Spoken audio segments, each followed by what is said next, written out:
आज का हमारा टॉपिक है मताधिकार व निर्वाचन व्यवस्था तथा वयस्क मताधिकार।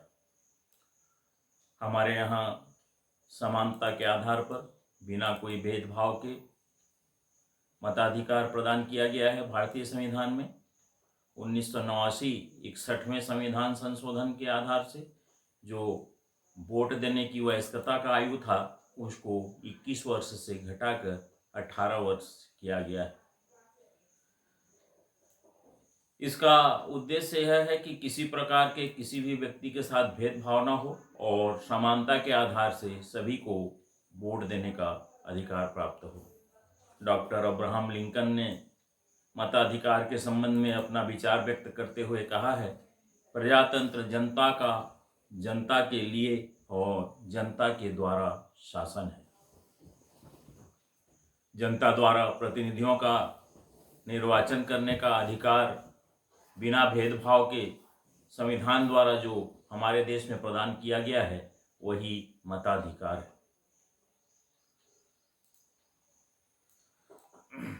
मताधिकार का जो प्रमुख आधार है उसको हम देखेंगे। Professor JS. मिल ने इस संबंध में अपना विचार अभिव्यक्त करते हुए कहा है, जिसे साधारण लिखना, पढ़ना व हिसाब करना नहीं आता हो उसे मताधिकार देना व्यर्थ है। जो लोग अपने मताधिकार का उचित प्रयोग नहीं कर सकते उन्हें उससे वंचित रखना ही चाहिए। कुछ विचारकों का मत है, मताधिकार का आधार संपत्ति संबंधी योग्यता होना चाहिए, अर्थात करदाताओं को ही मत देने का अधिकार मिलना चाहिए क्योंकि वे सरकार को अधिक धन या मूल्य टैक्स के रूप में देते हैं। इसी प्रकार कुछ विचारक स्त्रियों को मताधिकार न देकर केवल पुरुषों को मताधिकार देने के पक्ष में हैं। इनका तर्क है कि स्त्रियां स्वभाव से रूढ़िवादी, भावुक, मत देने के प्रति उदासीन होती हैं।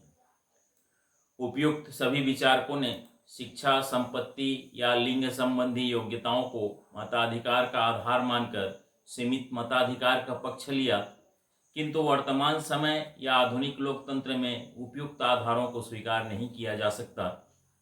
आधुनिक लोकतंत्र में सभी नागरिकों को, चाहे वे शिक्षित हों, अशिक्षित हों, संपन्न हों या निर्धन हों, स्त्री हों या पुरुष हों, सभी को वयस्कता के आधार पर बिना किसी भेदभाव के मत देने का और निर्वाचित होने का अधिकार प्राप्त है। अब हम देखेंगे सार्वभौमिक वयस्क मताधिकार। प्रोफेसर लॉस्की ने कहा है कि वयस्क मताधिकार का कोई विकल्प नहीं है। वस्तुतः 20वीं सदी के दूसरे दशक तक किसी भी देश में वयस्क मताधिकार का चलन नहीं था। सर्वप्रथम सार्वभौमिक मताधिकार के प्रावधान को जर्मनी ने 1919 में अपने संविधान में सम्मिलित किया। संयुक्त राज्य अमेरिका ने 1919, स्वीडन में 1920, ब्रिटेन में 1928, सोवियत संघ में 1936, फ्रांस में 1945, इटली में 1948, भारत में 1950, स्विट्जरलैंड में 1973 में वयस्क मताधिकार को ऐतिहासिक अध्ययन के आधार पर अपनाया गया है। आज के प्रजातांत्रिक युग में इस बात को स्वीकार कर लिया गया है कि सभी वयस्क नागरिकों को मत देने का अधिकार दिया जाए। वयस्कता की आयु कितनी होनी चाहिए? हर देश में वयस्कता की आयु अलग अलग है। वयस्कता की आयु का निर्धारण राज्य के द्वारा किया जाता है। वयस्क मताधिकार का अर्थ है या वयस्कता का जो अर्थ है एक निर्धारित आयु को पूर्ण कर लेना। भारत, अमेरिका, रूस, ब्रिटेन आदि देशों में 18 वर्ष के स्त्री पुरुष को वयस्क माना गया है। इसी प्रकार जापान, हॉलैंड, डेनमार्क में 25 वर्ष के स्त्री पुरुषों को वयस्क माना गया है।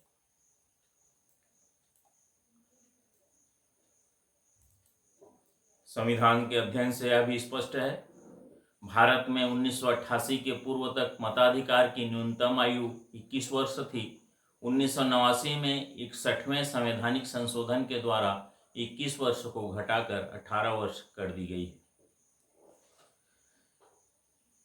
यहाँ पे यह भी उल्लेखनीय है, किसी राज्य देश में रहने वाले सभी वयस्क लोगों को मताधिकार प्राप्त नहीं होता है, पागल, दिवालिया, अपराधी अथवा विदेशियों आदि को मताधिकार से वंचित रखा गया है।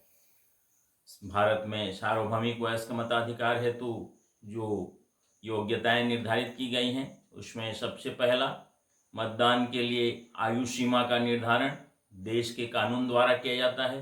भारत में मताधिकार के लिए आयु की सीमा 18 वर्ष है।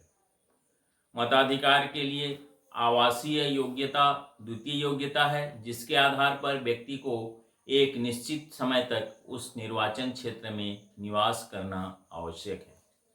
किसी गंभीर अपराध के लिए न्यायालय द्वारा दंडित न किया गया हो। मताधिकार एक राजनीतिक अधिकार है, उसे केवल उस देश के नागरिकों को ही प्रदान किया जाता है। विदेशियों को मत देने का अधिकार प्राप्त नहीं होता, अर्थात भारत का नागरिक होना चाहिए। पागल, दिवालिया, भ्रष्ट, अवैधानिक आचरण के कारण मताधिकार से न वंचित किया गया हो। संक्षेप में हम अगर कहें, जब राज्य के समस्त नागरिकों को जाति, धर्म, शिक्षा, संपत्ति, लिंग, वंश, वर्ग, संप्रदाय आदि के भेदभाव के बिना उनकी वयस्कता के आधार पर मताधिकार प्राप्त हो तो उसे सार्वभौमिक वयस्क मताधिकार कहा जाता है। सार्वभौमिक वयस्क मताधिकार का जो गुण है उसको हम देखेंगे। इसके अंतर्गत 11 बिंदुओं में अध्ययन निर्धारित है। यह सबसे पहला लोकतंत्र की आधारशिला है, अर्थात लोकतंत्र का प्रारंभ, नीतियों का निर्धारण और संप्रभुता जो है जनता के हाथों में होता है उसका प्रमाण है। संपूर्ण जनता का वास्तविक प्रतिनिधित्व करता है यह, और इससे जनता को राजनीतिक शिक्षा भी मिलती है। जनता में राजनीतिक शिक्षा का प्रसार होता है। इससे स्वाभिमान की भावना पैदा होती है। निर्वाचन के समय धनवान व्यक्ति भी जब उनके पास वोट मांगने जाता है तो उनमें स्वाभिमान की भावना बढ़ती है। राष्ट्रीय एकता व शक्ति में वृद्धि होती है। सार्वभौमिक मताधिकार जनता में सार्वजनिक विषय के प्रति रुचि उत्पन्न करके राष्ट्रीय शक्ति तथा एकता में वृद्धि करता है, क्योंकि समस्त जनता अपने आप को राष्ट्र का अभिन्न अंग समझता है। नागरिक अधिकारों की इससे रक्षा होती है। अल्पसंख्यक जो हैं उनके हितों की रक्षा होती है। सार्वजनिक हितों की इससे रक्षा होती है। राजनीतिक समानता का यह पोषण है। किसी प्रकार का भेदभाव के लिए कोई स्थान नहीं होता है इसमें, और निरंकुशता पर इसमें रोक लगता है। इस प्रत्यक्ष या वयस्क जो मतदान होता है शासन की निरंकुशता पर रोक लगाता है। विद्रोह या क्रांति से इसमें बचाव होता है।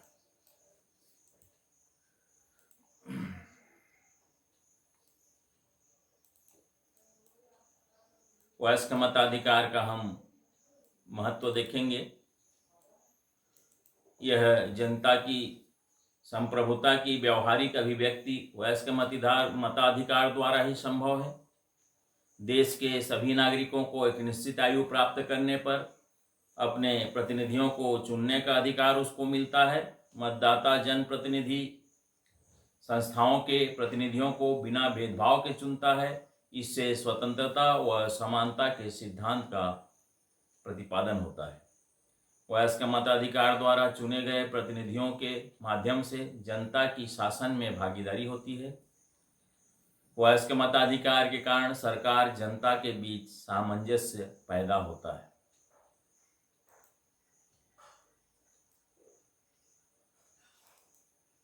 वयस्क मताधिकार के कारण सरकार को संवैधानिक आधार मिलता है।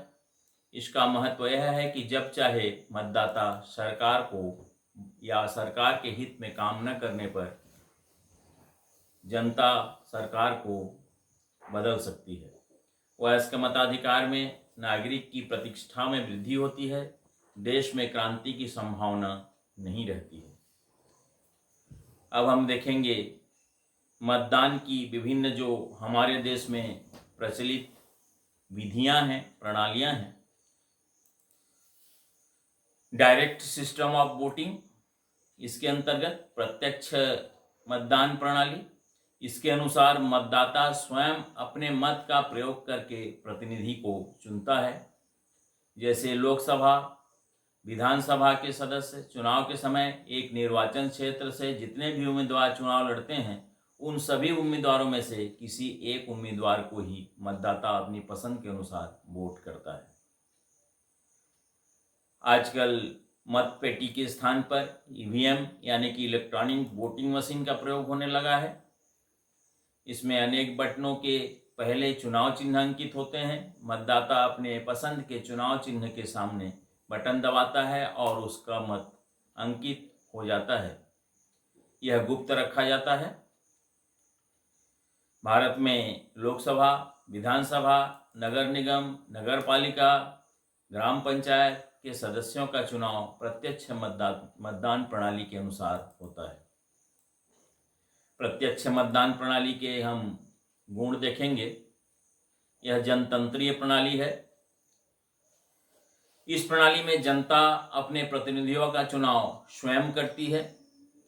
नागरिकों में अधिकारों और कर्तव्यों के प्रति सजगता इसमें आती है। प्रत्यक्ष मतदान के कारण उनमें कर्तव्य पालन के उत्तरदायित्व की भावना जागती है तथा वे योग्य प्रतिनिधि को निर्वाचित करना अपना कर्तव्य समझते हैं। राजनीतिक चेतना और ज्ञान में इससे वृद्धि होती है। सभी राजनीतिक दल के उम्मीदवार अपने दलीय कार्यक्रम, नीतियों को जनता के समक्ष रखते हैं। मतदाता सभी दलों के कार्यक्रम, नीतियों को सुनकर उनके गुण दोषों को परख कर अपना मत देती है। इससे जनता में राजनीतिक समस्याओं के प्रति जागरूकता बढ़ती है तथा उनका राजनीतिक ज्ञान भी विकसित होता है। मतदाताओं के मतों को खरीदना संभव नहीं है। प्रत्यक्ष मतदान प्रणाली में मतदाताओं या निर्वाचकों की संख्या बहुत अधिक होने से भ्रष्टाचार की संभावना नहीं रहती है।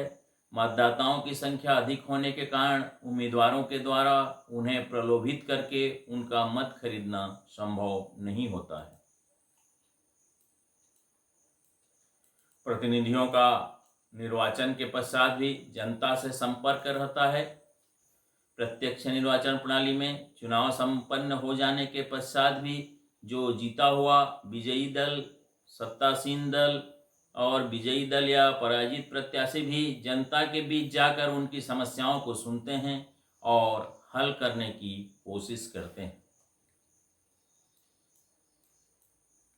इसके बाद हम देखेंगे अप्रत्यक्ष निर्वाचन प्रणाली। पहला हमारा प्रत्यक्ष था, दूसरा इनडायरेक्ट सिस्टम ऑफ वोटिंग। इसके अंतर्गत मतदाता अपने प्रतिनिधि को सीधे नहीं चुनते हैं। वे पहले एक निर्वाचक मंडल के सदस्यों को चुनते हैं। इस निर्वाचक मंडल के सदस्य बाद में प्रतिनिधियों को चुनते हैं। इस प्रकार का निर्वाचन अप्रत्यक्ष मतदान प्रणाली कहलाता है। भारत में राष्ट्रपति का निर्वाचन अप्रत्यक्ष मतदान प्रणाली द्वारा होता है। अप्रत्यक्ष मतदान प्रणाली के जो विशेषताएं या गुण हैं, उसमें सबसे पहला हम देखेंगे योग्य प्रतिनिधियों का निर्वाचन संभव है। इसमें अप्रत्यक्ष मतदान प्रणाली में प्रतिनिधियों को निर्वाचित करने का अंतिम अधिकार जो निर्वाचक मंडल हैं उनके सदस्य के हाथों में रहता है, उन सदस्यों के हाथों में होता है। निर्वाचक मंडल के सदस्यगण सामान्य मतदाताओं या जनता से अधिक योग्य व्यक्ति या शिक्षित होते हैं। इससे वे योग्य प्रतिनिधियों को चुन सकते हैं, वोट कर सकते हैं। देश व समाज को योग्य व्यक्तियों की सेवाएं प्राप्त होती हैं। ऐसे योग्य, शिक्षित व चरित्रवान व्यक्ति जो गंदी राजनीति व चुनावी दांव पेच से अपने को दूर रखना चाहते हैं, वे भी अप्रत्यक्ष मतदान प्रणाली के माध्यम से निर्वाचित हो सकते हैं। राजनीतिक वातावरण दूषित नहीं होता है। अप्रत्यक्ष मतदान प्रणाली में निर्वाचन के समय विभिन्न राजनीतिक दलों के द्वारा एक दूसरे के विरुद्ध झूठा प्रचार, गलत दोषारोपण, वैमनस्यता नहीं फैलाई जाती है। इससे राजनीतिक वातावरण दूषित नहीं होता है और किसी प्रकार की अप्रिय घटनाएं घटित नहीं हो पाती। कम खर्चीली प्रणाली है। इस प्रणाली में उम्मीदवार केवल निर्वाचक मंडल तक अपना संपर्क स्थापित करता है। इसमें निर्धन किंतु योग्य उम्मीदवार जीत सकता है। अतः प्रत्यक्ष मतदान प्रणाली कम खर्चीली है। भ्रष्टाचार की संभावना इसमें नहीं रहती है। निर्वाचक मंडल के सदस्य योग्य होते हैं, जो उम्मीदवारों को भी योग्यता और अनुभव के आधार पर परख कर निर्वाचित करते हैं। इसलिए भ्रष्टाचार की संभावना इसमें बहुत हद तक कम हो जाती है। अन्य गुणों के अंतर्गत हम या अन्य विशेषताओं के अंतर्गत अप्रत्यक्ष मतदान प्रणाली में दलबंदी की भावना कम रहती है, और दूसरा, पिछड़े देशों के लिए परोक्ष या अप्रत्यक्ष निर्वाचन प्रणाली बहुत ही उपयुक्त है। तीसरा हमारा जो निर्वाचन व्यवस्था के अंतर्गत है, गुप्त मतदान प्रणाली, सीक्रेट सिस्टम ऑफ वोटिंग। इस प्रणाली में मतदान गुप्त रूप से अपनी पसंद के उम्मीदवार के नाम व चिन्ह के आगे निशान लगाकर अथवा बटन दबाकर ईवीएम मशीन के द्वारा वोटिंग करता है। मतदाता ने किस उम्मीदवार या किस राजनीतिक दल को अपना वोट दिया है, इसकी जानकारी उसके अलावा अन्य किसी को नहीं होती है। मतदाता स्वतंत्रता व निर्भीकता के साथ अपने मत का हस्तांतरण करता है। गुप्त मतदान की जो विशेषताएं हैं उसको हम देखेंगे, उसके जो गुण हैं। मतदाता स्वतंत्रता पूर्वक अपने राजनीतिक अधिकारों मताधिकार का प्रयोग करते हैं। इसमें मतदाता गुटबाजी संघर्ष से बच जाते हैं। गुप्त मतदान से सही व्यक्ति को ही प्रतिनिधित्व प्राप्त होता है। निष्कर्ष में हम कह सकते हैं, लोकतंत्र में प्रत्यक्ष मतदान व गुप्त मतदान को ही उपयुक्त माना गया है।